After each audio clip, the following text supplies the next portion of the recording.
Ayan mga Rhode Island natin. Tapos dito sa likod, marami na uli pala silang itlog. Wala notice. Ayan o. Higyan natin ng flash. Ayan. Ayan tayong 8 uli.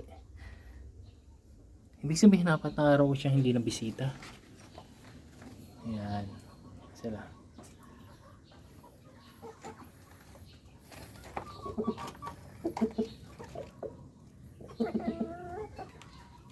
Tapos yun nandun yung anak niya sa kabila. Takaw. Pero itong itong tanda natin, Jetta, ginijeta ko na yun. Siya daw malaki.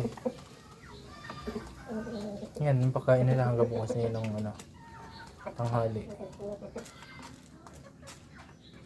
Kasi kawawa, inahin eh.